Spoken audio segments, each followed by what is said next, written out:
ينصركم ويثبت أقدامكم.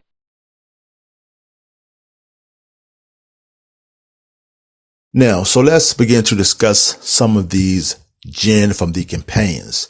Now, many of the jinn, they will give dawah to the pagans, calling them to Islam.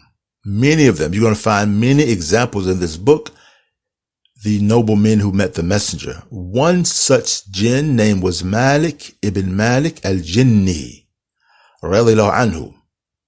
Umar ibn Khattab, he said to Ibn Abbas one day, he said, narrate a story to me that will amaze me. So Ibn Abbas, he said, Khuraym ibn Fatik, he said to me. So this is Khuraym speaking to Ibn Abbas. And Ibn Abbas is narrating the story to Umar ibn Khattab. He said, I went out seeking some camels of mine, meaning some camels went grazing. He went to recover his camels. He said, and I went until I reached a mountain of sand on the road to Medina. And this was a place that we used to hear the voices of the strong jinn.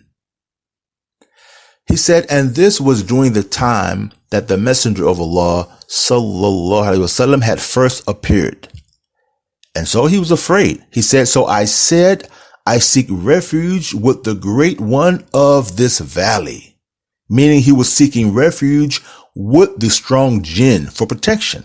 He said, and this is what we used to say during the pre-Islamic days of ignorance. He said, all of a sudden a caller called out saying, woe be to you. Seek refuge with Allah, the owner of majesty, the one who sends down permissible and impermissible, and single out Allah alone in worship, and concern yourself not with the terror from the jinn. Khuraym, he responded, he said, O caller, what will let me know if you are upon guidance or misguidance? The jinn said, this messenger of Allah will let you know, the one who came with good, and Surah Yasin, and the surah that begins with the letter Hamim, and the surah called Mufassilat, and this of course are the surah from Qaf up until the end of the Quran. And those explain the halal and the haram. He enjoins fasting and prayer while warning against sins. Khuraym said, who are you? May Allah have mercy upon you. The jinn said, I am Malik ibn Malik. The messenger of Allah sallallahu alaihi wasallam sent me to the jinn of Nusaybin.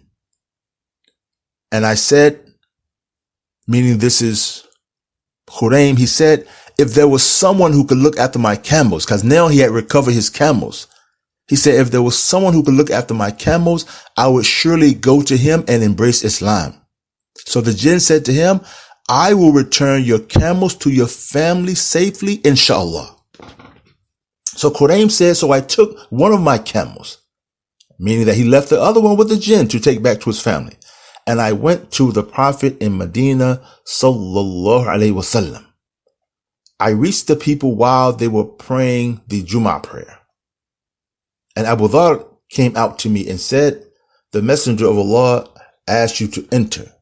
When he saw me, he said, meaning the messenger of Allah alayhi salam, when he saw Khuraym, he said, as for the Shaykh that promised to deliver your camels to your family, then he has indeed taken your camels to your family safe and sound. Khuraym said, I said, may Allah have mercy upon him. And so the Prophet ﷺ, he said, indeed, may Allah have mercy upon him. And Khuraym said, then I embraced Islam. And this story has been collected in the history of Damascus. So this is an example of the jinn who were already Muslim, giving da'wah to the pagans and them embracing Islam. And they were both from the companions. May Allah Ta'ala be pleased with them.